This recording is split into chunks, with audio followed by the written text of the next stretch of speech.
왠지 성탄이 다시 온 듯한 성탄절 크리스마스가 다시 온 듯한 느낌이 드는데 그래도 이 말씀을 우리가 살피면서 우리 특별히 이 주님 오심의 의미에 대해서 좀 더 생각하면 좋겠고 또 제목이 주보에도 적었지만 이 새로운 왕으로 오신 예수님에 대해서 어떻게 반응하는지 사람들이 이것을 살피도록 하려고 합니다. 잠깐 화면을 좀 공유해 볼까요?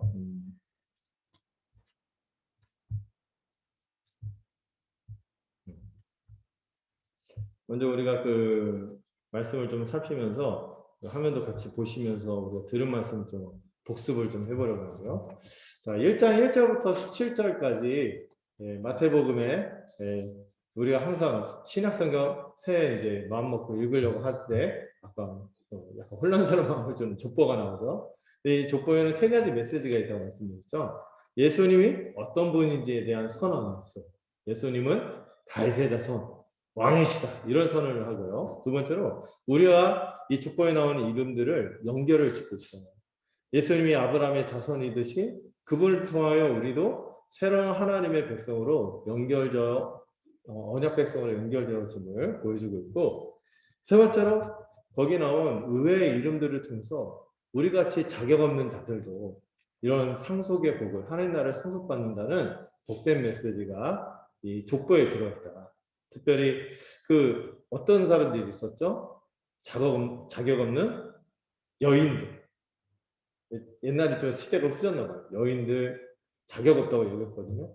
이방인들 자격 없다고 여겼고, 또 하나같이 문제가 있었던 그런 분들인데도 오직 하나님의 은혜와 믿음으로 하나님의 백성으로서 함께 상속을 누린다는 이런 메시지가 이 족보에 들어있습니다. 그 다음에 두 번째로는 예수님의 동정녀 수태 이 내용을 통해서 이 구원에 대해서 처음부터 메시지가 내포되는데, 예수님이 어떻게 오셨다고요? 동정녀로서 성령의 잉태하심을 통하여 태어났는데, 이 과정을 통해서 예수님이 어떤 분이시다?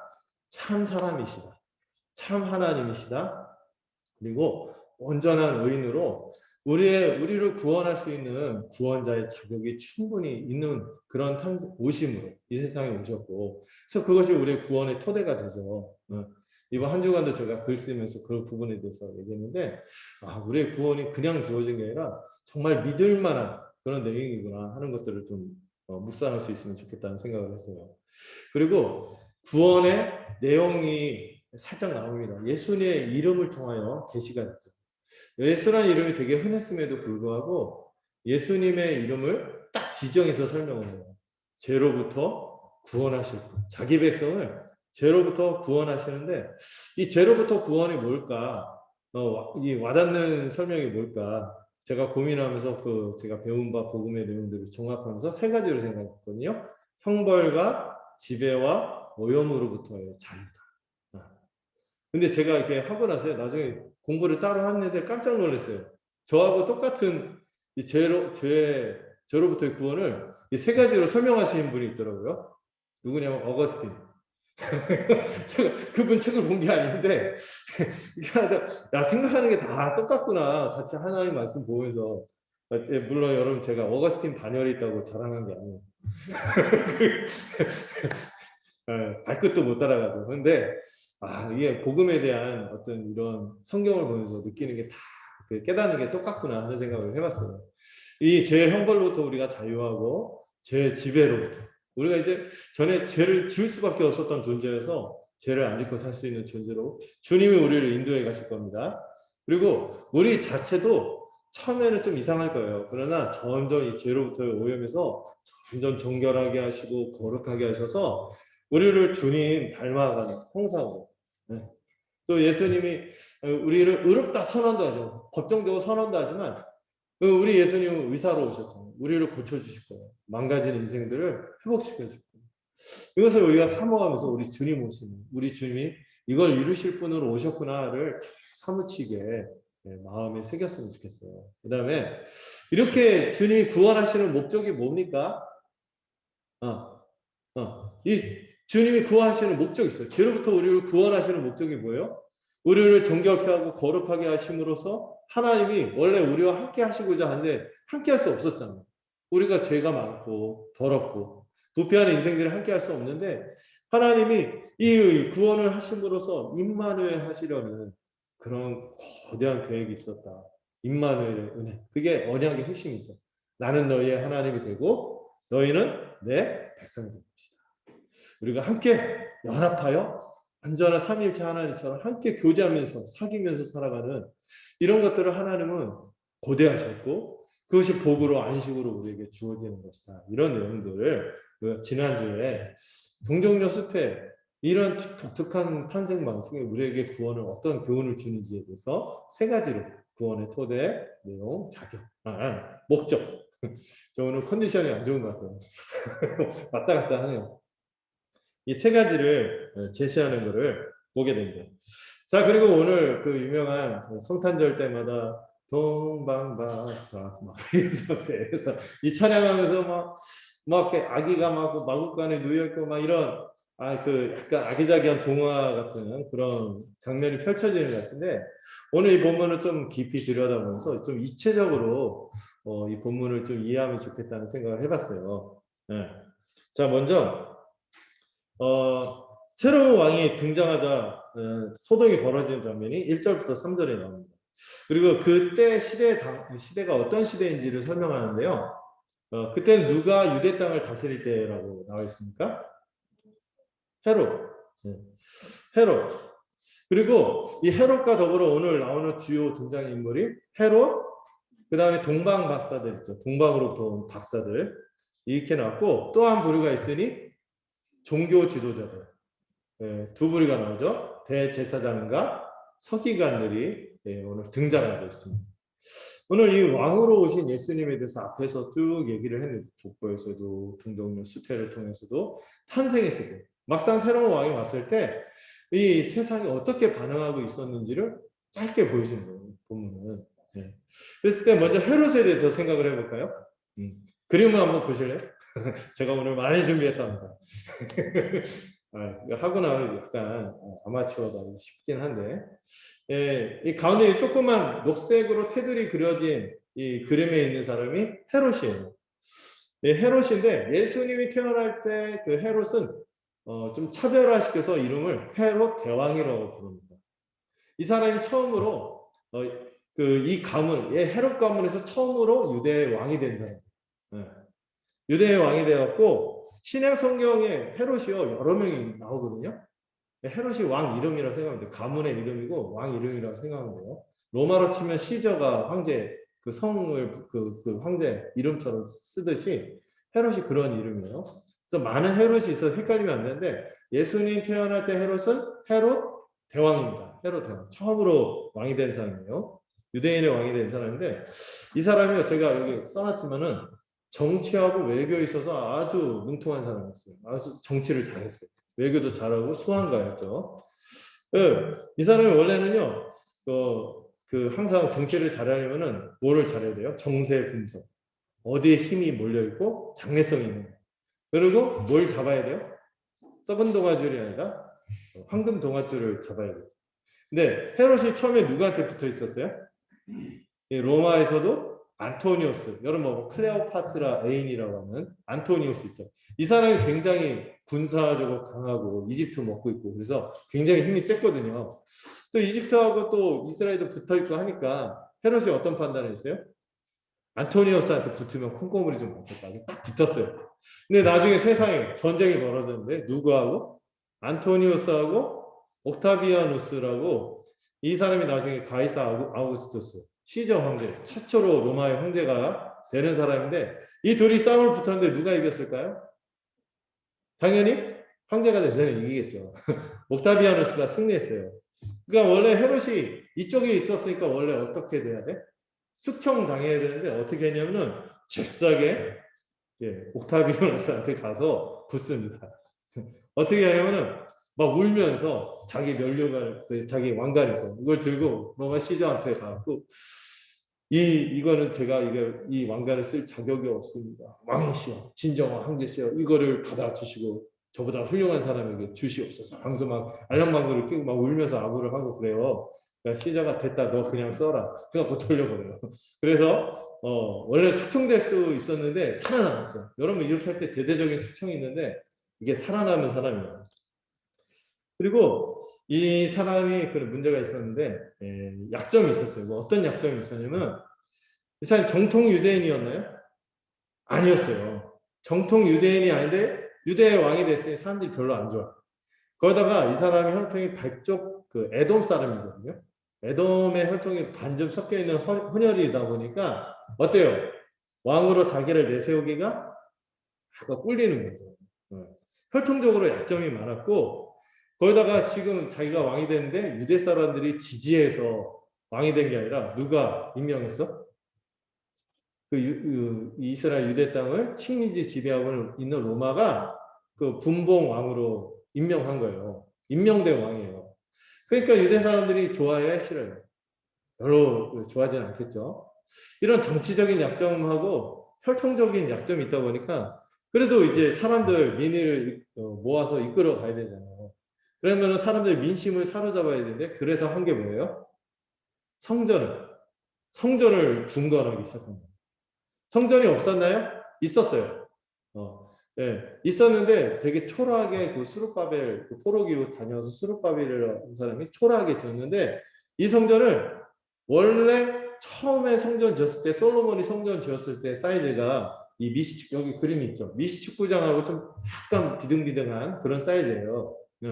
미시축구장이 얼마나 큰지 모르겠어요. 뭐 일반 축구장 생각하면 될까요? 예, 그 정도 되는 크기인데 이 솔로몬 성전보다 세상에 몇 배? 세 배로 늘려서 확장 공사를 한 거예요. 그러니까 유대인들이 항상 소중하게 여긴 게 뭐예요? 성전인데 이 하나님의 집을 이렇게 이 사람이 막 이렇게 하는 거 보니까 하나님도 잘 섬기려고 하고 우리 민족의 영광을 되찾으려고 하는 것보다 해서 사람들이 호감을 갖고 이제 힘을 실어주기 시작한 거죠. 이런 식으로 헤롯의 민심도 빨리 파악하고 자기 그 뜻대로 이렇게 이끌어갑니다. 굉장히 정치에 애를 썼는데 문제는 이 사람이 점점 가면 갈수록 갑자기 한쪽 눈이 가려졌죠. 네. 여러분 우리나라 역사 인물 중에서 한쪽 눈 가려진 사람이 누가 있죠? 궁예. 네가 역심을 품었으며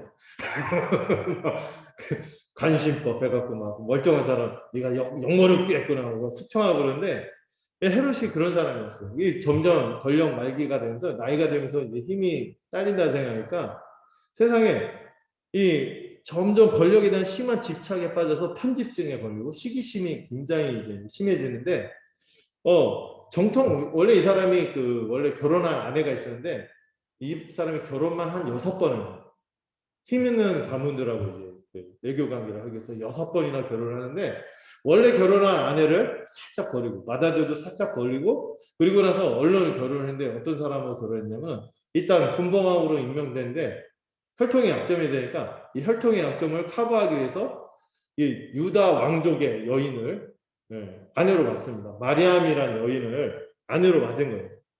마리암이라는 아내를 맞았는데 이 여자는 아주 정통 유대인에다가 유다 그 지파, 정통 유다 지파의 정통한 여자고 또 특이한 게 이 여자가 먼저 헤롯한테 와서 네가 이왕 왕이 됐으니까 나하고 결혼하자 해갖고 좋다 해갖고 정치적으로 서로 이렇게 맞은 거죠. 그래서 결혼을 했는데 그래서 원래 아내도 버렸죠.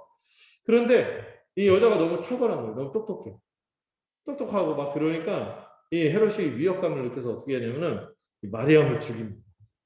심지어는 마리암만 죽인 게 아니라 마리암하고 사이에서 나온 두 아들, 자기 아들들이죠. 두 아들까지 죽여버려요. 네. 그리고 나중에 또 장모가 또 나서서 막 그러니까 장모도 죽이고. 장모는 참 어렵잖아요. 잘 돼야 되는데. 장모님도 죽여버리고.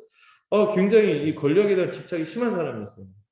나중에는요, 그 두 아들 죽인 데다가 원래 아내한테 낳았던 맏아들도 교묘하게 음모를 꾸면서 처형을 시킵니다. 그러니까 이 옥타비아누스라는 이 로마 시저가 이 얘기를 듣고 얼마나 정보가 많겠어요. 자기 밑에 다스리는 나라 정보를 딱 듣는데 딱 듣고 이런 말을 했다는 게 분명해요. 헤롯의 아들이 되느니 헤롯의 돼지가 되는 게 낫겠다. 예, 아들이 휘오스라는 단어고 돼지가 휘스거든요. 그러니까 워드 플레이를 한 거죠. 헤롯의 아들이 되니 헤롯의 돼지로 사는 게 마음 편하겠다. 아들로 살아도 이 권력 때문에 막 이렇게 무서워할 정도로 굉장히 잔인한 사람이고 권력욕이 심한 사람이었죠. 여러분 그 당시 예수님이 왔을 때 그 하나님의 백성들, 하나님의 그 나라로 이렇게 유지되고 있었던 유대 땅의 형편이 어땠어요? 정통성도 없고 잔인하고 권력욕이 심한 왕에 의해서 굉장히 그 압제를 받고, 이 굉장히 또 헤롯이 정치도 잘했지만 유능한 사람들이 또 그런 것도 있어요. 이게 부패, 탐욕이 또 강하거든요. 이 부패하고 이 탐욕이 강한 이 악한 왕에 시달렸던 그런 상황이었죠. 이 헤롯이 그때 다스리고 있었다 하면은 어떤 말이 들까요? 이 왕 말고 참된 왕이 왔으면 좋겠는데, 이런 생각이 들겠죠. 네. 이런 시대였어요. 근데 그때 특이하게 동방의 박사들이 동방에서부터, 이 동방이 어딘지는 잘 몰라요. 막 여러 추정들이 있는데 뭐 바벨론 쪽이다, 뭐 그쪽이다, 또 이스라엘에서 동쪽이다, 여러 추정들이 많은데 어쨌든 이 동방으로부터 박사들이 옵니다. 근데 여러분들 우리 고정관념이 있거든요. 찬송가에서 동방박사 몇 사람? 세 사람이라니까 세 사람일 것 같다는 생각을 했는데, 왜냐하면 또 드리는 예물도 세 개, 황금, 유향, 모략. 그래서 왠 세 사람일 거다 이렇게 생각했는데 그런 어이가 하나도 없어요. 셋이라는 내용이 없어요. 어쨌든 동방에서 온 다수의 사람들이 온 것 같아요. 여기 옆에 그림에 다수의 사람들이 이렇게 왔을 거다. 이게 뭐 볼 수 있는데, 이 동방의 박사들이 말이 박사지 우리는 박사면 닥터, 좋은데 이렇게 생각할 수 있는데, 이 말이 그 단어를 풀어보면 마술사라는 뜻이 있어요. 마술사라는 뜻이 있고, 또 그냥 까놓고 말하면은 제사장들. 하나님 믿는 제사장? 아니요. 이방의 우상을 섬기면서 온갖 그 미신에 사로잡혀서 이렇게 살아가는 그런 제사장들이고, 이 사람들이 뭐 보고 왔어요? 별 보고 왔죠. 별을 보고 점성술을 통하여 사람들의 미래를 예측하고 막 예언해주고, 그래서 점치고, 원래 하나님 이런 거 되게 싫어하잖아요. 이런 거 하는 사람들이에요. 근데 이런 거 하는 사람들이 갑자기 별을 보고 왔다는 거예요. 별을 보고 왔다고 하면서 유대인의 왕을 경배하러 왔습니다. 이 사람들도 간절히 메시아를 기다리고 있는 사람들이었죠. 그 당시 그 유대 사람들이 간절하게 메시아를 기다리고 있는데, 갑자기 외부에서 이방인들이, 그것도 그 우상숭배하는 애들이 와갖고 유대인의 왕을 경배하러 왔습니다, 이런 얘기를 하니 약간 당황스럽기도 하고 이해가 안 되기도 하고 약간 파격적인 그런 상황이 생긴 거예요. 그런데 마태는 이거를 일부러 보여줘서 유대인에게 약간 깨는 거죠. 하나님의 섭리가 파격적으로 임할 수도 있다. 너희는 배타적으로 입양될 새끼인데 저들 가운데서 하나님께서 구원하시는 자기 백성이 있을 수도 있다. 이런 것들을 약간 보여주는 거죠. 네, 실제로도 왔을 거고. 어쨌든 이 유대인의 왕을 경배하러 왔다 했더니 어떤 일이 벌어졌어요? 헤롯하고 온 예루살렘이, 이거로 가기 전에 헤롯하고 예루살렘이 난리가 나는 거죠. 여러분, 헤롯 왕이 어떤 왕이라고? 권력욕이 굉장히 심한 사람이잖아요. 권력 때문에 자기 아내도 죽이고 아들들도 죽이고 장모님도 죽이고, 하여튼 막 이렇게 조금 하면은 막 그 권력이 위협이 된다. 언제든지 가차없이 하는 사람인데, 이런 사람 앞에서 와갖고 유대인의 왕이 온다고 합니다. 내가 아들 낳았거든. 지금 어떤 상황도 없는데 뭐 이러니까 굉장히 도발적인 말이 되는 거죠. 도전적인 말이 되는 거예요. 그래서 또 읽는 사람들은 이 헤롯 시대가 아니라 정말 참된 왕이 오는 시대가 오겠구나 하는 것도 기대를 불러일으킬 거예요. 근데 특이한 거는 별을 통해서 이 하나님의 나라 백성들, 하나님 나라를 이끌어갈 왕의 탄생을 제시한다는 게 독특한 거예요. 초자연적인 사건이죠. 이 별이 갑자기 크게 나타나갖고 쫙 이렇게 이끌어간다는 것은 여러분 일반적인 상황은 아닙니다. 그리고 여러분들, 그렇다고 우리도 오늘날도 별이나 뭐가 뭐 갑자기 이상한 천체 이상한 것이 뭐 나타나고 그러면은 뭔가 일어나나 이런 생각을 할 필요가 있을까요? 없을까요? 이건 유일무이요. 그때 예수 그리스도의 탄생에 연결해서 일반적이지 않고 유일하게 하나님께서 특별한, 그 당시에 많은 사람들이 어둠 가운데 사니까 특별한 계시로 그때만 한정적으로 주신 특별한 초자연적인 계시인 거죠. 그 다음에 우리가 이 별을 통해서 탄생을 계시하는데 이게 그 근거 없이 하나님이 갑자기 이 일을 일으킨 게 아니라 이미 이런 일이 있을 것을 예언한 구약의 말씀이 있어요. 어디냐면 민수기서 24장 17절에 발람이요 이스라엘을 그 저주하려다가 갑자기 입술에서 저주가 나오는데 축복으로 바뀌는 장면이 나오거든요. 이 발람이 누구냐면은 이스라엘이 쫙 이렇게 출애굽 해갖고 광야에서 40년 지내고 거대한 세력을 이뤘잖아요. 장정만 60만이 되는 큰 나라를 이루고 이제 가나안을 이제 잡아먹으려고 가나안을 하나님께서 주셨으니까 이걸 이제 딱 하려고 준비 중에 있는데 가나안 주변에 또 어떤 나라가 있냐면 모압이라는 나라가 있었는데 이 모압의 왕이 자기들은 이 정복 대상은 아니지만 괜히 위협을 느끼는 거예요. 쟤네들 가만 놔두면 안 되겠다. 그래서 쟤네들 세력을 어떻게 하면 약하게 할까 하더니 용한 점장이가 있어요. 용한 점장. 오늘 동반 박사? 어쨌든 용한 점장이가 있다고 해서 찾아갔어요. 이 발람이 굉장히 그 신통력이 있나 봐요. 네. 여러분 그 마귀들도 그런 역사를 하잖아요. 이 발람이 그런 신통력이 있는 사람인데 그 네가 가서 저 이스라엘 사람들을 저 높은 산에서 딱 보면서 저주를 해달라. 저주를 하라고 했더니 하나님 그걸 못하게 막으시네. 전에 하나님 안 섬기는 사람인데 하나님이 갑자기 발람이 타고 가는 나귀가 말을 하게끔 하는 거예요. 그래서 나귀가 막 말을 하면서 이걸 하면 안 된다 이렇게 말리고 또 천사를 보고 그런데도 이 왕을 만났는데 왕이 돈을 거액을 주면서 그래도 저주를 해달라고 하니까 이 탐욕에 어쩔 수 없이 이 사람이 발람이 높은 산에서 이제 이스라엘을 저주를 하려고 했어요. 이스라엘을 저주를 딱 할 때마다 그 말이 어떻게 바뀌어요? 갑자기 축복으로 바뀌는 거예요. 이 사람 부탁을 받고 저주를 하려는데 자꾸 축복으로 바뀌어요. 축복으로 바뀌는데 그 내용들이 대부분 이스라엘이 아주 강성하고 하나님 축복한 거대한 나라가 될 거다. 이런 내용들인데 독특한 표현이 하나 나와요. 24장 17절. 발람이 저주하려다 축복으로 바뀐 그 내용인데 내가 그를 보아도 이때의 일이 아니며 내가 그를 바라보아도 가까운 일이 아니거든. 한 별이 야곱에게서 나오며 한 규가 이스라엘에게서 일어나서 하면서 한 별이 야곱에게서 일어나고 한 규는 뭐죠? 왕이 통치하는 지팡이를 규라고 하거든요. 이게 이스라엘에게서 일어날 거다 했는데 많은 사람들이 이게 뭐 다윗 시대 때 성취됐다 하지만은 이게 별 얘기가라고 하니까 이거 아마도 예수 그리스도의 탄생을 이 본문을 성취하면서 이렇게 이루어지는 거다 이렇게 설명을 합니다. 자, 그런데 그래요. 초자연적 사건으로 이렇게 계시가 됐고 또 발람의 예언도 이렇게 성취되는 것을 통해서 알 수 있는데 여러분 우리는 어떻습니까? 우리는요 이 기록된 하나님의 신구약의 말씀을 통해요. 우리는 더 명확하고 분명한 계시로 우리 주님이 왜 오셨는지 언제 오셨는지 그분이 어떤 분인지 그 당시 사람들하고 우리는 비교할 수 없이 더 명확하고 분명한 계시로 우리 주님이 새로운 참된 왕으로 오셨다는 것을 우리는 알 수 있죠. 네. 그 당시에는 그런 성경도 없고 막 그런 상황이니까 이런 초자연적 계시와 그리고 흐릿하지만 이런 구약의 이 예언의 말씀들을 통해서 예수님의 오심이 예고가 되었어요. 네, 여러분 우리는 어쩌다 일어날 특별한 일을 기대하는 사람이 아닙니다.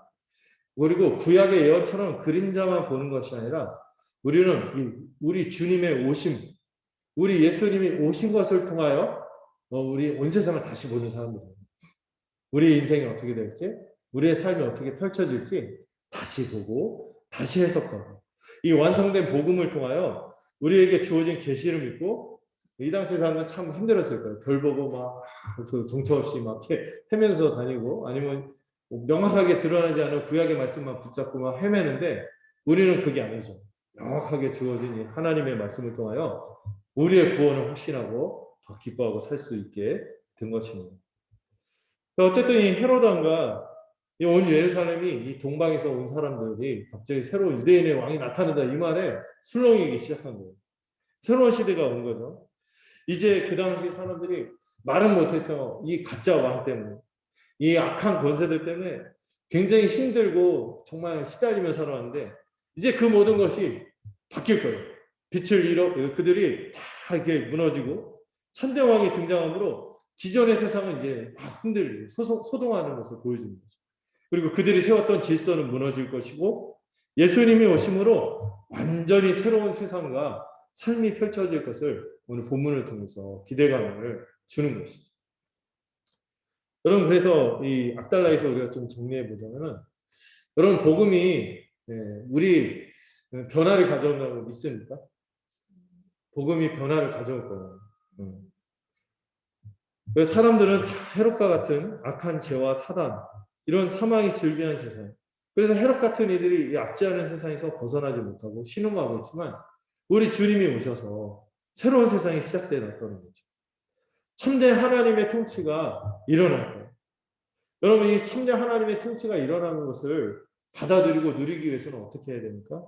하나님이 우리에게 주신 이 명확한 복음의 계시를 받아들이셔야 돼요. 믿으셔야 돼요. 그 당시에는 모호한 초자연적 별빛, 달개도 해석할 수 있잖아요. 이 초자연적 계시나 아니면 어렴풋한 구약의 모호한 예언들을 통해서만 주어졌다면, 이제는 우리는 동방박사들보다 더 좋은 사람, 더 상황이 좋아요. 더 명확한 복음의 계시, 예수님이 어떤 분인지 밝히 드러났고, 예수님이 어떤 일을 하실지를 다 알게 되었고, 그분이 우리에게 주시고자 하는 것도 무엇인지 우리는 다 알게 된 사람들이죠. 이를 안다면 마땅히 예수님을 우리의 왕으로 모셔야 하는 것입니다. 두 번째로 한 부류들이 나오는데요. 이 헤롯 대왕이 이 얘기를 듣고 굉장히 위기감을 느끼니까 이 진상조사를 하려고 하는 거예요. 근데 누구한테 얘기를 해요? 대제사장과 서기관들을 소집해서 그리스도에 대해서 묻습니다. 그리스도는 히브리어로 메시아. 메시아가 오면 당시 사람들이 다 세상이 뒤바뀔 거다, 이런 기대가 있었잖아요. 야, 와서 세상을 바꾼다는 그리스도가 도대체 어디에서 등장하는 거야? 언제는 난 나중에 일일 줄 알았는데 갑자기 별 보고 어떤 사람들이 와서 메시아가 왔다고 하니까 위기감을 느낀 거죠. 그리스도에 대해서 막 묻는 거예요. 근데 이 묻는 사람들이 두 세력이 있으니, 저는 오늘 본문을 보면서 이 예수님이 어떤 배경에서 활동했는지도 좀 알 수 있을 것 같아요. 로마의 식민지, 헤롯의 압제 가운데서, 그리고 두 세력이 유대인의 지배층으로 있었어요. 여기 그림으로 보여주고 있죠. 한쪽에는 대제사장, 한쪽에는 서기관들인데, 이게 엄밀하게는 알 수 없지만 이들은 대표적으로 어떤 우리도 그 역사 시대도 무슨 파, 노론, 소론 막 이렇게 막 갈렸잖아요. 이런 것처럼 유대 사회도 이렇게 당파가 있었는데, 대표적인 두 개의 파가 바리새파와 사두개파예요. 근데 우리는 바리새파가 좀 더 크게 다가오는데, 사실 그 당시 주류 세력은 사두개파였어요. 왜? 어떤 사람들? 일단 대제사장이 사두개파고, 또 제사장들이 다 사두개파고, 또 이들이 끼고 있는 게 뭐예요? 성전이거든요. 여러분, 이 종교 의식뿐만 아니라 직분을 장악한 사람들, 유대 사회에서 이런 굉장한 종교 권력자들이죠. 그래서 이 사람은 아주 기득권을 가지고 있었고, 또 제사장가문에 태어나서 날 때부터 금수저, 날 때부터 아빠가 대형교회 당회장이니까 나도 대형교회 당회장. 요즘 이상하죠? 그러면 안 되는데. 이 직분을 막 세습하고, 뭐 얘네는 걱정할 필요도 없어요. 그냥 혈통. 그냥 금수저니까 그냥 쫙쫙 잘 나가는 거죠. 직분을 세습받고 이렇게 살았고, 이들은 자신의 권력을 유지하기 위해서 굉장히 부패한 헤롯하고 굉장히 친했어요. 헤롯하고 대제사장하고 굉장히 친했어요. 그래서 이 사람들하고 아주 짬짬이라고 하죠. 이게 잘 맞았고, 또 로마 제국과도 손잡는 것을 서슴지 않는 사람들이었어요. 자기 민족을 침탈한 이민족인데도 이 사람들이 힘을 갖고 있으니까 그 사람들하고 손잡는 것도 서슴지 않아요. 왜? 자기들을 뭐를 유지할 수 있어? 그 사람들을 손잡으면 이 직분을 유지할 수 있고, 이 성전이나 권력 기반을 유지할 수 있고, 그리고 자기들의 어떤 기득권을 유지할 수 있는 거죠. 그래서 굉장히 세속적이고 탐욕적인 사람들이었어요. 그러니까 일반적인 좀 뜻있는 사람들 보면 별로 이렇게 좋아하지는 않았지만, 그래도 어쩔 수 없어. 하나님이 언약을 주신 성전을 끼고 있으니까 그냥 어차피 가긴 하는데, 어쨌든 힘으로서는 이 사람들이 굉장히 힘을 갖고 있는 사람들이죠. 나중에 예수님을 죽였던 가장 주된 세력은요, 사실 바리새파보다는 바리새파도 합세했지만 주범은 이런 대제사장 서기관들입니다. 이게 굉장히 탐욕스러운 사람들이죠. 여러분 그 대제사장 하면은 이렇게 기억하시면 돼요. 사두개파 하면 금수저들. 여기가 좆사오니 이 세상이 좆사오니 뭐 이런 사람들이에요. 네. 더 바랄 게 없죠. 다 가지고 있으니까. 네. 이런 사람들이에요. 그러니까 이 사람들이 신학이요 내세를 바랄 리가 없어. 이 사람들은 기본적으로 뭐를 안 믿었어요? 부활을 안 믿었다는 거예요. 세상이 뒤집어지는 걸 원할까요? 안 원해요. 이대로 가는 게 좋은 거지. 누가 와서 저 로마하고 막 싸운다 하면 자기들 입지 다 잃어버리고 하니까 이게 좋을까요? 싫을까요? 싫죠. 이런 사람이에요. 또한 무리가 있으니 서기관들, 이건 뭐 대학 교수라고 할 수 있고 바리새파라들이 특히 서기관들이 많았거든요.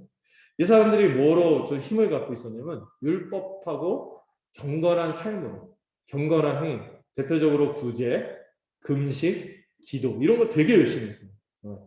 근데 이거를 어떤 사람들 이렇게 보면은 가만히 있으면 참 이렇게 높아지는데 자기 입으로 다 해갖고 그 까먹는 사람들 있잖아요. 바리새인들이 약간 그런 기질들이 있어요. 그 산상선에서 그걸 비판하거든요. 보이게 막 구제하고 보이게 나 밥 굶었어 막 금식하면서 나 하나 이렇게 가까이 가고 있어 하면서 막 초췌한 모습 일부러 보여주고 기도도 일부러 사람들 보는 데서 막 사람들이 내가 기도하는 거 보여야지. 우리 기도는 골방에서 하라고 하는 이유가 있어요. 하나님과 은밀하게 깊은 그 골방이 이 보물창고라는 뜻을 갖고 있거든요. 이걸 막 은밀하게 누려야 되는데 이걸 사람들한테 보이려고 막 이렇게 한다는 거죠. 그러니까 이렇게 하다 보니까 사실은 사람들을 보여오는 게 다니까 이 사람들이 대중들에게 인기가 굉장히 많았습니다. 대중들의 인기가 많았고 명망가하고 요즘 이런 표현 있죠. 인플루언서. 굉장히 뭐 파워 블로거 뭐 이런 거 있잖아요. 이런 사람들이에요. 지식인 명망가들이고 뭐 이런 사람들이었죠. 이들은 뛰어난 학식을 갖고 있고 또 선행도 많으니까 구제도 많이 하고 이 사람 뭐 후원자도 많이 생기고 하니까 이걸로 막 제자들도 많이 생기고 랍비들 해갖고 이러니까 지지 세력도 많고 선행으로 인정도 받고 이런 사람이죠. 근데 이들의 문제가 뭔지 아세요? 예수님이요 어떻게 보면 사두개파는 워낙 누가 봐도 나쁜 놈이니까 얘기를 안 했던 것 같아요. 그런데 많이 얘기를 안 했는데 근데 신학적으로 충돌하지만 그렇게 많이 얘기하는데 예수님 많이 충돌했던 사람들이 누군지 아세요? 바리새인들.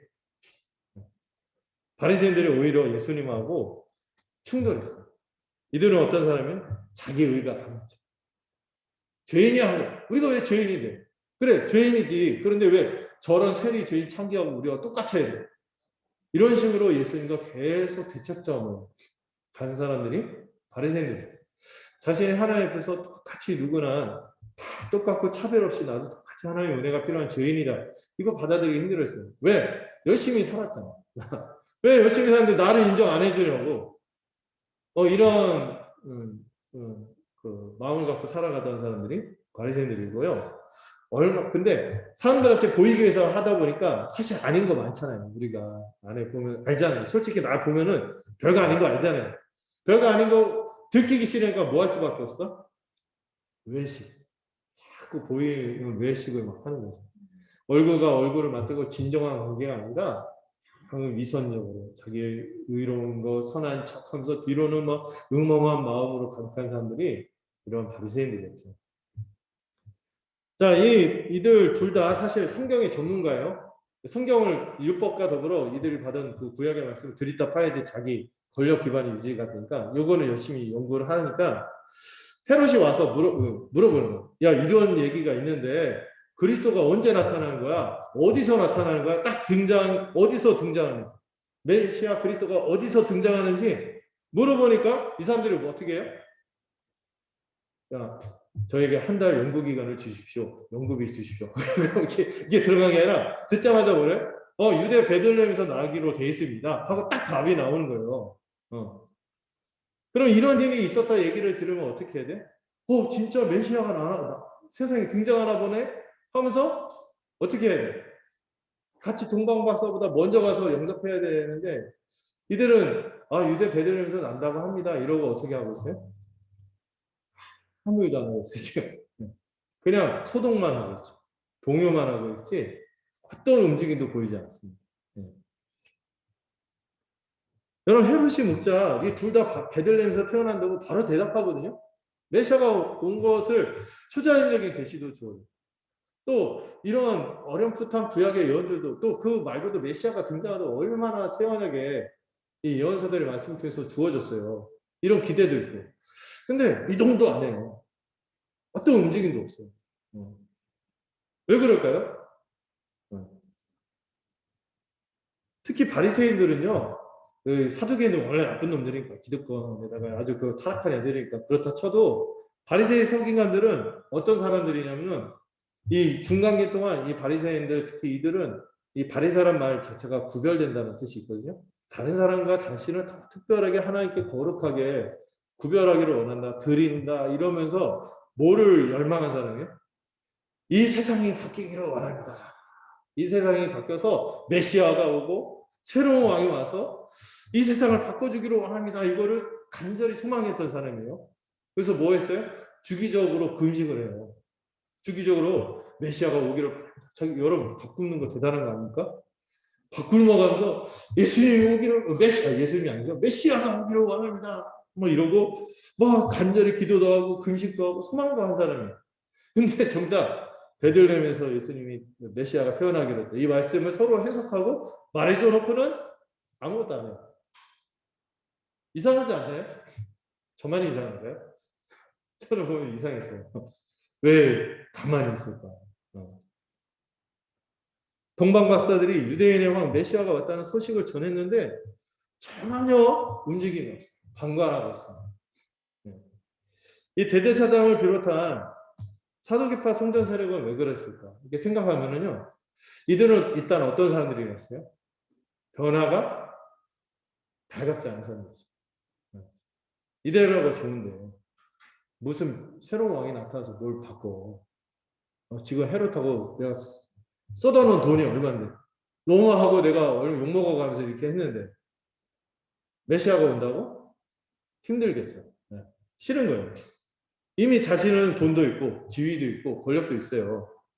근데 메시아가 오면은 어떤 일이 벌어질지 모르는 거예요. 변화가 일어나는 게 싫은 거예요. 변화된 세상 자체가 달갑지 않은 거죠. 지금 로마랑 헤롯이랑 그렇게 잘 지내는데 메시아가 오면 반드시 어떤 일이 벌어질까요? 충돌이 일어날 거예요. 왜 어떻게 될지 모르니까. 또 사람들이 새로운 변화를 받아들이면 자신들의 위치도 어떻게 될지 모르니까 싫은 거예요.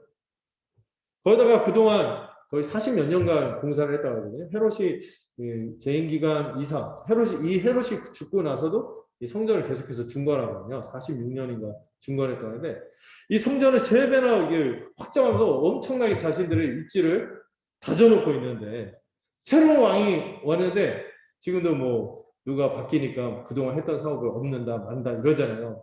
그러니까 막 싫어하고 그러잖아요. 어떤 사람은 좋아하고 싫어하고 이게 다르듯이 이 새로운 왕이 온다면 이렇게 많아 보이고 손해를 볼 것 같아 두려운 것이죠. 게다가 베들레헴은 어떤 동네? 여기 그 예언서에도 나와 있지만은 작은 동네, 총구석이에요, 총구석. 옛날이나 유다 왕족들의 고향이라고 막 그렇게 좋은 우리 왕족들의 고향이지 이렇게 생각했지. 지금은 어떤 총구석이죠. 제가 우리 그 전북 지역의 어느 지역을 하면은 지역 그 비하 이렇게 될 것 같아요. 얘기를 못 할 것 같아요. 그 어떤 막 그 여러분 생각하는 그 동네 그 총구석 그 총구석에서 아무것도 아닌 총구석에서 메시아가 난다는 것 자체도 사실 이 사람들이 달갑지도 않아요. 자기들은 중심이 있잖아요. 거대한 로마를 생각하면 이스라엘도 비교하면 아무것도 아닌데 총구석 베들레헴에서 무슨 또 메시아가 나와갖고 또 분란이 일어나. 이거 생각하면서 달갑지 않았겠죠. 이들은 말씀을 연구했지만 말씀에 압도된 사람이 아니라 말씀은 그냥 머리로만 읽고 그들이 실제로 압도되어서 살아가는 건 뭐였어요? 눈에 보이는 현실에 압도된 사람입니다.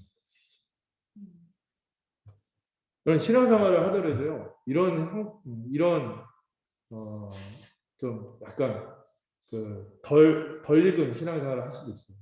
말씀이 있는데도 말씀이 압도되고 말씀에 따라 우리의 어떤 고정관념이나 내가 변화해야 될 것들, 내려놔야 될 것들에 대해서 언제든 열린 마음으로 바꾸는 거를 주저하지 말아야 되는데 그냥 못 놓는 거. 변화가 싫어. 안 움직일 거야. 그냥 지금 내가 이렇게 살아가고 있는 내 그냥 이 삶의 테두리가 그냥 유지되어 왔으면 좋겠어. 왜 나는 힘드냐고. 이런 식으로 가면은 우리 주님의 오심, 우리 주님의 역사를 맛볼 수 있을까요? 네. 그런 지점에서 이 사람들이 주는 교훈이 있어요. 반면 교훈이죠. 또 하나, 주로 바리새인들로 구성된 서기관들은요, 아까도 말했지만 성경을 어쩌면 사도계파보다 더 열심히 연구한 사람들. 사도계파는 모세오경만 들이다 팠거든요. 그런데 이 바리새인들은요, 예언서 또 여러 가지 그 구약의 전체를 똘똘똘똘 다 외우는 사람들이었어요. 네. 너무 잘 알았죠. 그리고 실제로도 그 성경을 막 묵상하면서 누가 오기를 사모했어요? 메시아. 그리스도가 오기를 실제로 사모했어요. 그래서 아마도 헤롯이 물어볼 때 제일 빨리 대답한 게 이 서기관들이었어요. 그리스도가 어디서 태어날지 정확하게 예측했어요. 이들은 실제로 그들이 알고 있는 지식처럼 변화를 바랬어요. 그리스도가 오기를 소망하고 간절히 기도하고 금식도 한 사람들입니다. 그런데요, 새로운 왕이 왔다는 소식을 듣고도 이들은 꿈쩍도 안 해요. 왜 그랬을까요? 일단 이들은 그런 마음이 들지 않을까요? 경건한 자신들이 먼저 하는 게 아니라 어디서 듣보자, 동방에 그 우상 섬기는 것들이 갑자기 메시아가 나타난다고 해서 기어들어가 이런 생각하지 않았을까요?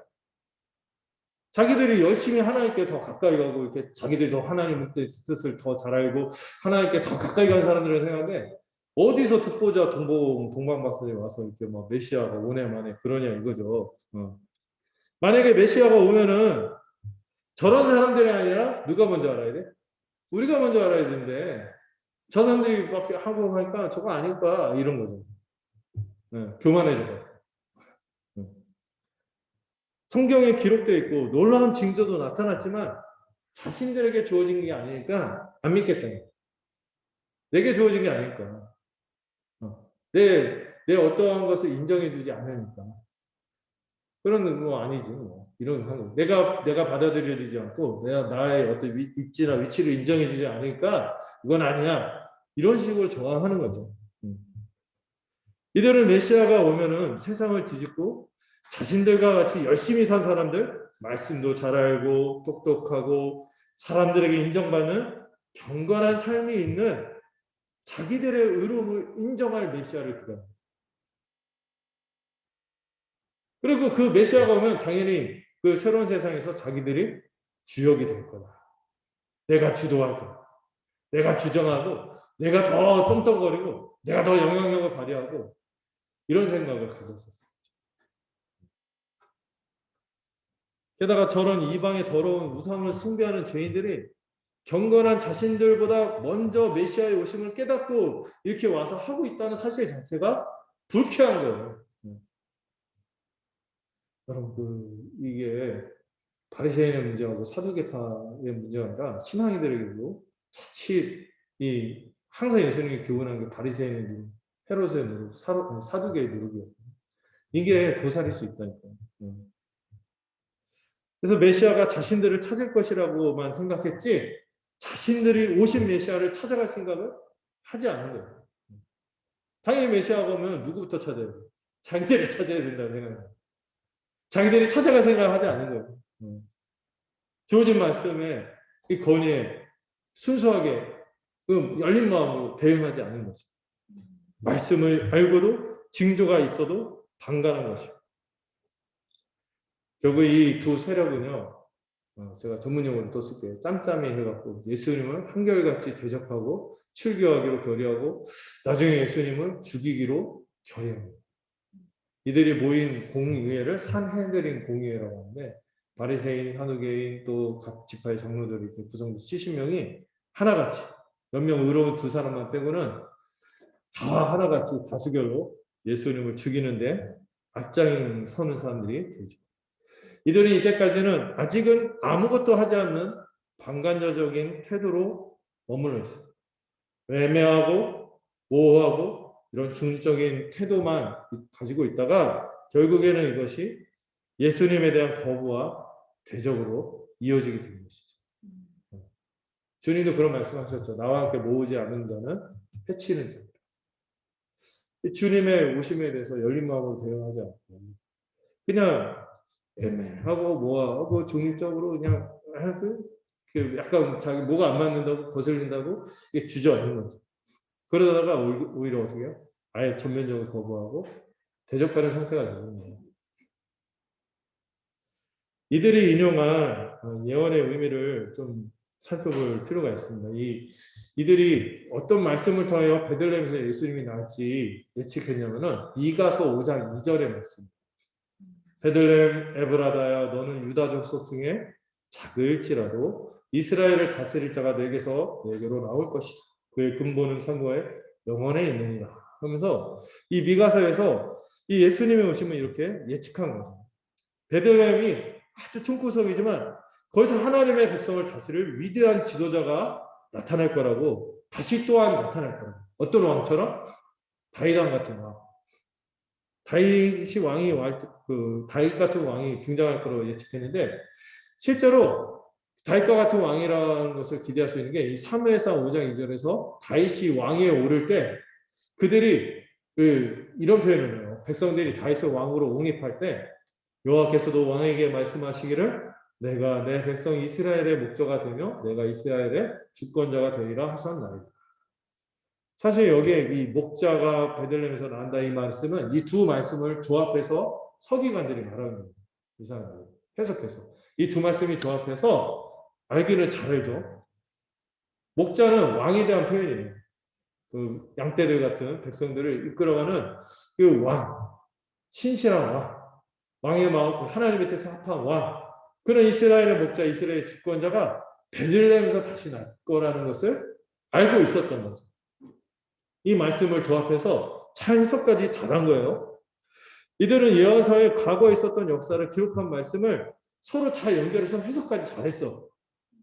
새로 오실 왕은 다윗의 자손이고 이스라엘의 목자인 참된 왕이 될 것이다. 다윗의 자손이며 이스라엘의 목자이신 참된 왕이다. 이런 걸 잘 해석하고 또 그분은 목자이기 위해서 양떼를 위해서 헌신하고 선하고 긍휼이 넘치시는 분이죠. 또 양을 위해서 목숨까지 내어주는 목자로 오신 거죠. 목자이기 때문에 얼마나 양을 위해서 헌신하고 선하고 긍휼을 넘치시는 분이니까. 또 왕이시기 때문에 주권자이기 때문에 가장 크신 분이죠. 이 종교 지도자들은요, 이 말씀을요, 이 은혜로운 말씀을요, 이렇게 두 예언의 말씀과 역사의 말씀을 조합해서 잘 해석해 놓고는 오신다네요. 끝. 오신다네요. 끝. 이게 웃기지 않습니까? 동방의 박사들은 저 멀리 알지도 못한 명확한 이런 초자연적 계시와 이걸 통해서 열린 마음으로 그것에 대해서 받아들이고 여기까지 왔는데 이 사람들은 여기 있는데 바로 옆에 조금만 가면 되는데 안 가고 있는 거예요. 지금 벌어질 일도 상황도 잘 이해한 것 같아요. 분석도 잘했어요. 진단도 잘했어요. 그러나 이런 새로운 변화에는 절대 뛰어들지 않는 것입니다. 우리가 성경을 볼 때도 생각해봐요. 말씀을 자세히 보고 해석하는 거 정말 좋은 일이죠. 근데 그것만으로 충분하지 않을 수 있습니다. 여러분, 우리의 그 말씀을 보는 목적이 있어요. 그리스도를 닮아가. 그리스도로부터 모든 것을 받을 거예요. 보면서. 그분을 닮아가야 되잖아요. 그분을 닮아가기 위해서는 뭐 해야 돼요? 순종해야 돼요. 우리 하나님의 말씀의 권위에 겸손하게 이 권위에 자신을 내려놓을 뿐만 아니라 이 하나님의 말씀의 권위에 순종해야 합니다. 우리의 말씀을 읽기는요. 순종하기 위한 말씀입니다. 순종하기 위해 적용하는 것이죠. 믿음의 선배들은요. 자신의 변화를 위해서 적용하지 않거나 순종하지 않는 그런 말씀 연구에 대해서 혹독하게 경고했습니다. 이렇게 경고를 해요. 그렇게 말씀만 보고 있다 보면은 해석만 하고 있다 보면은 말씀 통치에 순종하기보다 점점 은연중에 말씀 위에 군림하는 자세를 가지게 될 겁니다. 왜냐면 이들이 그랬던 거예요. 말씀을 해석만 하고 순종하지 않았어요. 나중에 예수님 와서 더 예수님 하는 일을 보면 볼수록 이건 진짜 빼박켄트 이런 말을 쓰죠. 정말 메시아고 그분이 새로운 세상 가져오는 게 정말 마음만 열렸으면 알았을 텐데 싫은 거예요. 순종하기 싫은 거예요. 받아들이기 싫은 거예요. 이게 어려운 거예요. 이들이 지금은 아직은 방관자의 자세에 있었죠. 결국엔 대적하는 위치에 서게 됩니다. 여러분 우리가 적용과 순종을 하지 않고 이 말씀의 권위에 우리 자신을 이렇게 쳐서 복종하는 일이 또 높아진 생각을 꺾는 일들이 나타나지 않는다면 우리 어느덧 이런 종교인의 위치에서 머물러 있을 수도 있다는 거죠. 여러분 순종과 적용은요. 물론 여러분 그 행동의 변화만 얘기하는 건 아니에요. 행동의 변화만 있지 않아요. 적용과 순종은 자신의 존재를 새롭게 보는 하나님의 은혜를 깊이 보고 그 은혜를 통해 내 나라는 존재가 어떻게 변화되었는지를 확신하게 됩니다. 이것도 적용입니다. 그리고 내가 살아가는 삶도 새롭게 바라보는 거예요. 그리고 내가 살아가는 삶과 세상을 전체를 이 관점, 우리의 안목, 우리의 생각, 이런 세계관, 가치관 이렇게 바뀌는 것도 적용입니다. 묵상입니다. 우리가 이거 얻는다면 감사한 일이죠. 그래서 큰 원리들을 깨닫고 여러분들 그래서 복음 배울 때 기쁘잖아요. 뭐 당장 우리한테 밥 갖다 주고 뭐 우리 뭘 어떻게 해주고 이런 건 아닌데도 이거 할 때 얼마나 이 거대한 원리들을 위해서 우리가 막 충만해집니까? 이 정말 본질적이고 너무 우리의 삶에 깊이 근본적인 변화를 일으키는 이 묵상할 때마다 새로워지는 이 순종과 이 적용의 은혜가 있어요. 이 십자가 복음의 은혜가 그걸 가져다 주고 하나님 나라라는 거대한 관점이 우리를 글로 이끌어가게 되겠죠. 그런데요, 적용은요, 거기서 딱 끝나면 안 되는 거죠. 어디까지 가야 되냐면, 이런 거대한 변화에 입각해서 우리의 일상에서 기능적이고 소소하고 작은 부분, 우리가 할 수 있는 부분 있죠. 거기부터 조금씩 건드려 나가는 순종도 중요한 것입니다. 온 세상을 사랑하겠다고 말해놓고는 온 인류를 사랑하겠어요 하고 우리는 어떤 사람들이요? 예. 막 눈물을 흘려서 온 인류를 사랑했어요. 주님 사랑 생각 제가 마음이 뜨거워요. 이런데 누가 옆에 가서 말실수를 조금 하거나 아니면 조금 잘못된 행동하거나 하면 팔을 떠는 게 우리예요. 팔을 떨어. 방금 주님이 나를 위해서 죽으셨으니 나도 주를 위해서 십자가 지고 살겠습니다 하는데 누가 와서 말 조금 믿게 하고 그걸 계속 볼 수 있고 어떻게 하면 대갚아주고 팔을 떠는 게 우리인 거죠. 우리가 정말 피상적인 사람들이에요. 피상적인 사람들. 우리 삶에서 변화가 필요한 부분들이 있어요. 그때 조금씩 주저하지 말고 망설이지 말고 조금씩 시도하는 거죠. 어떤 사람은 획기적인 은혜가 있어서 갑자기 확 바뀌는 사람도 있지만 일반적으로는 그러지 않아요. 네. 이 은혜와 주어진 생명에 조금씩 우리 안에 내면의 인격이 스며들어서 우리를 조금씩 바꿔가고요. 그리고 주님께서 이걸 잘할 수 있도록 뭘 주셨어요? 교회를 주신 거예요. 같은 성령을 받은 교회를 주셔서 우리가 서로에게 스며들면서 서로 맞춰가면서 서로 이렇게 함께 거룩해져 가는 거죠. 그래서 여러분들 그 큰 원리의 변화만큼 이 작은 부분에서 우리가 소소하게 결단하고 이렇게 살아가는 것도 우리가 애써야 됩니다. 깨진 유리창 효과라는 그게 있어요. 그게 뭐냐면 거대하고 아름다운 건축물이 있어요. 아름다운 건축물이 있는데 그 아름다운 건축물 중에서 유리창 하나가 딱 깨져 있어요. 그래서 신기하게도요. 그 전체 건물이 없어 보여요. 그 깨진 유리창 하나 때문에 없어 보여요. 전체 건물의 가치가 떨어져 보이는 거죠.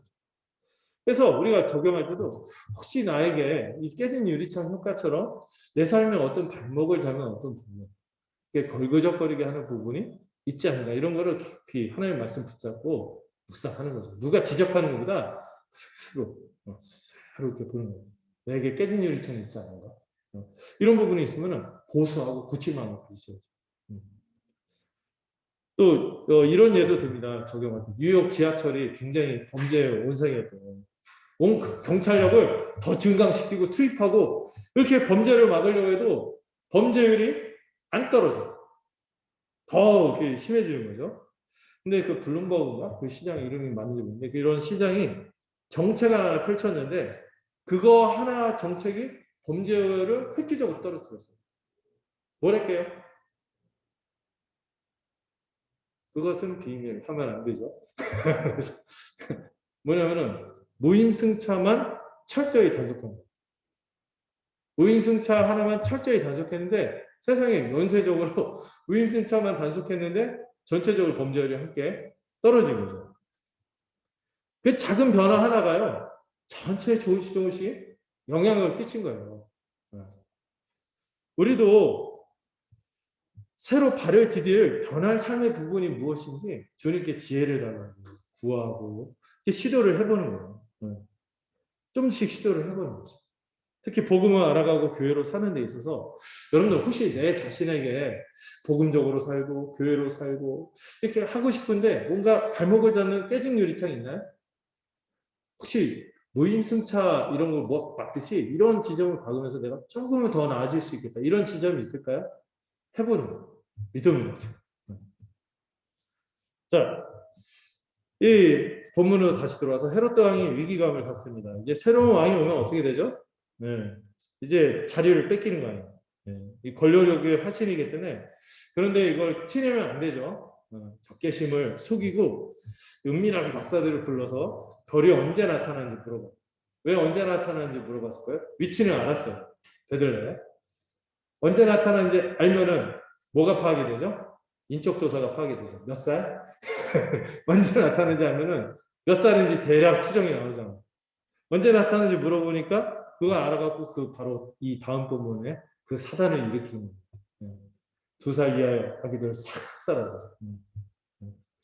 그래서 이 다음 본문에서 이 끔찍한 일을 저지르는데 이 헤롯 왕은 이때는 이제 박사들에게 박사들이 이때 말씀을 모르니까 그냥 별 보고만 찾아왔는데 고급 정보를 얻었죠. 베들레헴에서 태어난 이 얘기를 사실 제 왕이 새로운 왕이 나타나기를 싫어하는 헤롯에게 듣고 그리고 베들레헴으로 가는 거죠. 헤롯은 달갑지 않아도 그들을 보내주면서 어디 사는지 꼭 자기에게 말해달라고 자세히 말해달라고 그리고 자기가 꼭 경배하겠다고 거짓말합니다. 네.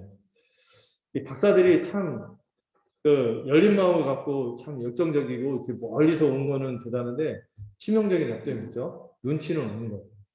지금 어떤 사람이 지금 얘기하면 이 사람이 어떻게 받아들일지 전혀 생각도 못해요. 자 9절에서 12절을 보면 박사들이 이 왕의 말과 별의 인도를 따라서 찾아가고 기뻐하는 장면이 나오는데요. 지금 박사들이 먼 곳에서 왔어요. 막연히 지금은 우리 그 차마다 뭐가 있죠? 티맵이 있죠. 내가 말한 우리 집 그러면 알아서 딱 가져가. 그런데 이 내비게이션은 말도 안 나와. 그냥 빛만 이렇게 비추면서 와 가야 돼. 이런 스타 내비게이션을 의지하다가 정확한 장소를 이제 헤롯 대왕을 통해서 듣게 되었어요. 그래서 베들레헴으로 가는데 별들이 그들을 인도하면서 움직이다가 정확하게 아기 예수님이 있는 곳에 그 위에 멈춥니다. 하나님이 독특하게 또 예수님의 특별한 탄생이니까 이 구원의 은혜를 베풀기 위해서 섬세하게 독특하게 섭리하고 있어요. 동방 박사들은 이 인도함을 받아서 매우 기뻐합니다. 누구와 대조돼요? 헤롯, 유대 지도자. 매우 기뻐합니다. 그리고 이들은 마침내 아기와 마리아가 함께 있는 것을 보여요. 그리고 그들은 아기에게 경배합니다. 얼마나 부모 입장에서 당황스러웠을까요? 그 이방인들이 막 와갖고 딱 보니까 신분도 높고 막 그런 사람들 이방인. 그런데 막 갑자기 자기 자식한테 막 절을 하고 물론 엄마나 아빠나 얘가 심상치 않은 건 알겠지만 이런 상황이 이제 황당하겠죠. 이 경배하는데 이 경배라는 단어 자체가요 뜻이 예배했다. 프로스키네오라는 단어인데 예배했다는 뜻이죠. 이 예배라는 행위 자체는요 자신을 낮추고 발에 입을 맞춘다는 모션적인 의미가 있어요. 발에 탁 엎드려서 이 아기로 오신 이 왕에게 입을 맞추고 엎드려서 절하는 모습이 나오고 있어요. 장차 천하만국 백성 이방인들조차도 이 예수에게 경배하며 그 은혜를 누릴 것을 미리 보여주는 그림이죠. 그리고 여기 그림 제가 준비했죠. 보배압을 열어서 이 왕에게 바치는 예물을 아기에게 바치는데 황금, 유향, 모략. 이게 세 종류로. 저기 왼쪽이 황금, 가운데가 바로 옆에가 하얀 게 유향, 뒤에가 모략인데요. 뭐 대충 저렇게 생겼대요. 근데 이거 가지고 희한한 얘기들을 많이 하세요. 근데 이 황금, 유향, 모략은요, 여기에 하나하나 의미를 부여하고 그러는데, 의미를 부여하기보다 이들이 바친 예물이 무엇인지 소개하면서 지금 의도적으로 마태는 이들이 지금 바친 예물을 통하여 구약의 어떤 장면하고 연결시켜서 보여주는 거예요. 구약의 어떤 장면하고 연결시켜 보여주는데 어떤 장면이냐면은 이런저런 이야기도 있지만 이 장면은 다윗 왕국, 특별히 다윗 왕국이 절정으로 드러나 솔로몬 시대를 연상하게 하는 장면입니다. 우리 한 개 말씀을 볼 텐데요. 빨리 그 굵은 글씨만 볼까요? 그 열왕기상의 그 솔로몬의 영광의 시대가 얼마나 대단한지 이 스바라는 그 나라의 여왕이 찾아와요. 예루살렘에 왔는데 수행한 사람 엄청 많고 향품과 심이 많은 금과 보석을 낙타에 싣고 솔로몬에게 와요. 그리고 자기 인생의 여러 가지 막 그 나라를 다스리면서 여러 가지 생기에 중요한 질문들을 솔로몬한테 답고 시원한 답을 듣습니다. 이러면서 막 너무 감동하는 거예요. 감동하는 거예요. 보면 대충 그 굵은 글씨만 보세요.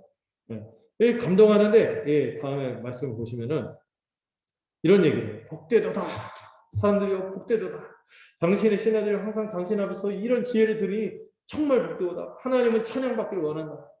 당신을 기뻐하서 당신을 이스라엘 왕에 올리셨고 여호와께서 영원히 이스라엘을 사랑하시며 하나님 나라 백성 이 백성들을 사랑해서 당신을 세워 왕으로 삼아 모아보를 체덱과 미시파트를 의와 공도를 행하게 하셨도다 하고 이 찬양을 해요. 그리고 또 어떤 장면이냐 금과 향품과 보석을 이 솔로몬에게 드리는데 이스바의 여왕이 솔로몬에게 드린 것처럼 많은 향품이 다시 오지 않을 정도 엄청난 영광을 솔로몬이 듣는데요. 바로 이 솔로몬이 누구를 예표해요? 예수님. 그 예수님을 예표하는 그림으로 예수님이 이방의 어떤 그런 수많은 왕과 백성들에서 경배를 받고 이런 예물을 받게 되는 그림이 지금 오늘 보면 아기 예수에게 나타나고 또 중요한 말씀이 또 하나 있어요. 이 솔로몬이 전부가 아니라는 거예요. 실체는 따로 있다는 건 솔로몬 자신이 시를 통해서 표현합니다. 오 하나님의 시편 72편을 보면은 메시아의 영원한 왕국 통치가 일어날 것을 이미 다윗이 언약으로 받았죠. 다윗의 후손에서 영원한 영광스러운 왕국이 주어질 것을 그 약속을 받았는데 솔로몬 자신이 시로 표현하는 왕에게 주의 판단력을 주시고 왕의 아들에게 주의 체력을 주시옵소서. 의와 공도를 주시고 의와 공도가 임하면 2절 가난한 사람들을 공평하게 판단하고 의로 평안해주고 또 가난한 사람들을 판단한다. 이것도 미시파트 공의거든요. 이것이 이루어지고 이 번영이 이루어지며 또 이 왕의 통치가 영원할 것이고 사방 만방에 퍼질 것이며 10절 다시스와 원하만 선들의 왕들이 조공을 바치고 스바와 시바의 왕들이 그에게 예물을 드릴 것입니다. 모든 왕들이 그에게 절하고 모든 민족들이 그를 섬길 것입니다. 이런 영원한 하나님 나라 다윗 왕국의 영광이 앞으로 다시 나타날 것을 솔로몬이 시를 쓰면서 그걸 예언하는데 그게 지금 누구에게 이루어지고 있다? 바로 예수 그리스도에게 이루어지고 있다는 것을 보여주는 거죠. 여러분 우리가 참 뼈대 있는 믿음이죠. 이게 엄청난 시간에 격차 있는데 이걸 뛰어넘어서 하나님께서 신실하게 예수님을 통하여 그 언약을 성취하고 계신 것이죠. 예, 막 이런 표현이죠. 저 스바의 금을 그가 받게 될 것입니다. 하면서 이세 아들 다윗의 기도가 끝납니다. 했는데 이건 사실 누가 쓴 거예요? 솔로몬이 썼는데 다윗의 기도라고. 이게 뭐예요? 다윗이 받은 그 언약을 기초로 해서 기도하고 있다는 것을 지금 보여주는 거죠. 자, 이 말씀들을 통해서 예, 여러분 예수님이 가져오실 나라가 어떤 세상인지를 기대하게 합니다. 그분이 오면 어떻게 돼요? 지금 헤롯으로 공토받는 시대죠. 종교 지도자들은 도움이 안 돼요. 그 종교적 위선과 자기들 기득권에만 사로잡혀 있는 이런 시대에 우리 예수님이 오시면 어떤 일이 일어나겠습니까? 의와 공도가 행해지는 세상, 가난한 자가 없어지는 세상, 전쟁과 폭력이 사라지는 세상. 다시 그 다윗 때 약속받았던 그 영원한 하나님 나라가 누구를 통하여? 이 아기로 오신 겸손하게 오신 예수님을 통하여 이루어질 것을 지금 선언하는 거죠. 그리고 여러분, 이 하나님 나라에 가난한 자가 없어지고 우와 공도가 행해지고 전쟁과 폭력이 사라진 세상을 우리는 이미 살아내고 있는 거예요. 어디서? 교회. 우리가 이것을 믿고 살아가는 거죠. 이 본문의 마무리에서 이제 박사들이 지시를 받습니다. 이게 특이한 게 이전에는 벌만 받거든요. 근데 아기 예수를 경배하고 나서 갑자기 이때는 하나님이 말씀을 직접 주세요. 피해라. 헤롯을 피해라. 예수님을 경배하고 나서 이들이 그 전에 세밀하게 섭리하고 인도하였다고 그 어렴풋하게 벌을 보았는데 이때는 직접 하나님이 세밀하게 말씀을 주셔서 헤롯을 피하도록 합니다. 동방 박사들이 아까 말했지만 믿음은 좋은지 몰라도 눈치는 없는 사람들이죠. 그러니까 헤롯을 피해줘라 하고 더 친절하게 알려주신 거죠. 이들은 이제 헤롯 왕을 피해 고국으로 무사히 돌아가고요. 이제 악한 헤롯이 은밀하게 개척한 음모를 세워도 이를 뛰어넘어서 하나님이 섭리하고 있는 장면을 또 보여주는 거죠. 헤롯의 개척을 뛰어넘는 하나님의 은혜가 여기 나타나고 있습니다. 이걸 통해 우리가 또 믿을 수 있는 건 우리의 계획이 아무리 우리를 넘어뜨리고 해도 하나님의 계획은 좌절되지 않아요. 이걸 또 볼 수 있어요. 자, 마무리 짓겠습니다. 묵상과 적용. 첫 번째로 우리에겐 참된 목자이신 왕이 필요합니다. 그래서 우리가 살고 있는 이 세상과 우리 자신의 삶을 우리가 어떻게 생각하고 바라보고 있는지 좀 점검할 필요가 있습니다. 여러분, 주님의 통치를 거부하는 세상과 인생들에 대해서 우리가 영적인 안목이 있어야 합니다. 겉으로 볼 때는 화려해 보이죠. 괜찮아 보이고 그렇지만은 그 실상은 헐벗고 부패하고 굶주린 세상인 것이죠. 이에 대해 영적으로 인식하고 이 사단이 통치하고 있는 현실이 아니라 새로운 세상에 우리 눈이 열려야 돼요. 옛 세상에서 죄와 사망으로 살아가는 인생과 세상을 보면서 불편한 마음이 있어야 돼요. 왜 거기에 같이 휩쓸리냐? 왜 거기에 마음을 두냐? 그들이 기뻐하는 걸 왜 같이 기뻐? 그들이 슬퍼하는 걸 왜 같이 슬퍼? 왜 허우적대고 있죠? 우리에게 변화가 필요해요. 참된 목자이신 왕이 오셔서 우리에게 주는 세상을 한껏 받아들이셔야 됩니다. 두 번째로 참된 목자이신 왕을 영접하지 못하도록 막는 장애물들에 대해서 생각해요. 여전히 내 안에 자기중심적인 오만함이 있습니까? 순종과 변화에 대한 거부가 있지 않습니까? 우리 때로 말씀으로 또 교회를 통하여 하나님의 통치가 흘러들어올 텐데 여기 대해서 우리가 혹시 그런 마음이 있다면 돌이켜야겠죠. 주님이 순종을 요구하실 때 그리스도를 영접하고 교회로 살아가도록 우리가 애써야 되는데 때로 우리가 말씀으로 우리 자신을 도전할 때가 있잖아요. 교회로서 또 우리에게 같이 함께 살아가자고 도전할 때 제가 그런 얘기를 들었던 게 기억이 나거든요. 젊은 청년 둘이서 막 항상 복음에 대해서 교회는 이런 거다 얘기하고 저는 힘 없을 때죠. 부교육자이고 막 그러면 건면했더니 눈을 탁 동그랗게 뜨고 그 여자애들 둘이서 이렇게 목사님 선을 넘으시죠? 막 이러고 난 별거 얘기 안 했어. 복음을 좀 배우자. 이게 다른 약속이 있지만 같이 성경 공부하고 또 교회로 사는데 우리 마음을 같이 하자 했더니 이 전에는 막 우리가 하고 싶은데 다 하게 했다는 거예요. 왜 자꾸 이렇게 이런저런 요구를 하냐 이거. 그래서 눈 동그랗게 떠서 선을 넘으시죠? 좀 대단한 거 얘기 안 했거든요. 오후에 우리가 전에 1시간만 공부했는데 조금만 더 시간을 내주면 좋겠다. 이 얘기한 거에 선을 왜 넘어요? 깜짝 놀랐어요. 네. 저는 힘이 없었기 때문에 힘이 없는 부교였기 때문에 막 꾸짖었어요. 그래도 막 설득하고 막 그랬는데 근데 여러분 이게 제 얘기면 그런데 그리스도의 권위죠. 교회의 권위라면 우리가 다시 생각해야 되는 거죠. 주대심에 대한 부분. 이 순종을 기피하는 그런 마음이 있으면은 우리가 극복해야 돼요. 특별히 애매한 방관자적인 태도도 우리가 경계해야 됩니다. 결국 이런 방관자적인 태도 있잖아요. 열심히 살아주고 이게 애매하게 있는 태도가요. 결국에는 은근한 불순종으로 이어집니다. 은근한 불순종, 그리고 은근한 불순종이 체화되면 어떻게 되는지 아세요? 노골적인 대적으로 이어지는 거죠. 자기 의도 마찬가지죠. 이 사람들이 왜 안 찾아뵙겠어요? 않아도 되거든. 자신들로 충분하다는 생각하고 괜찮다는 생각, 자신들이 괜찮다는 생각을 가집니다. 그래서 회개를 거부하고 합리화하고 변명하지 않습니다. 돌이키기보다 하나님 앞에서 여전히 높아진 마음을 갖고 있지 않는지 돌아봐야 되죠.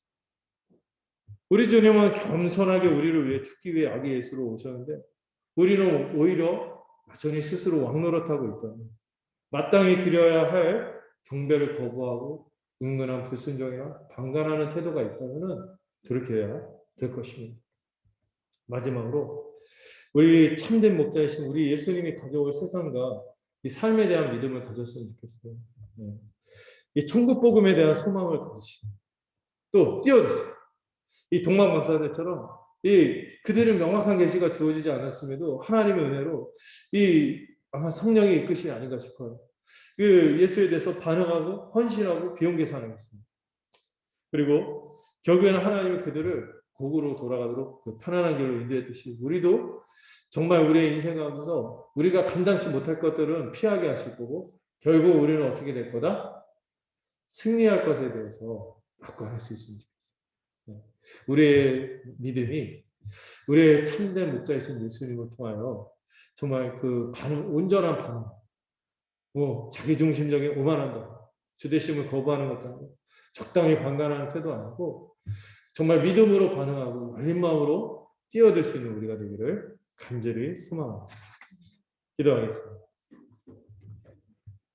하나님 아버지 감사합니다.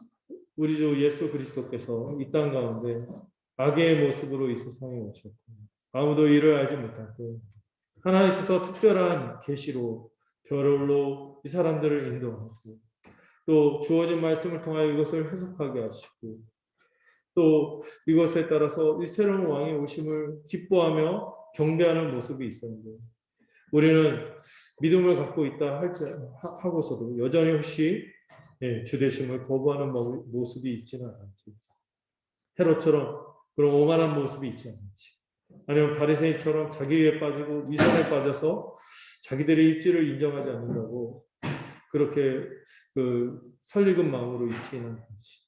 또 사두개인처럼 기득권에 빠져 있어서 변화를 원하지 않고 그냥 머물러 있고만 싶어하는 그런 마음이 있었던 것은 아닌지 돌이키게 하여 주시옵소서.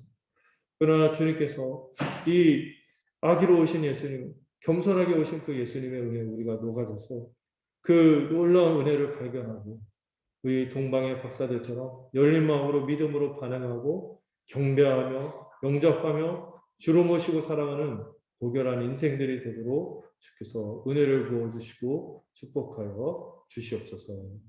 예수님의 이름으로 기도드렸습니다. 아멘. 우리 함께 213장 찬양하도록 하겠습니다.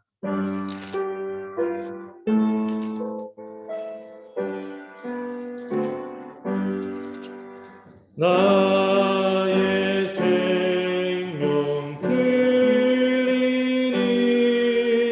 주여 받아주셔서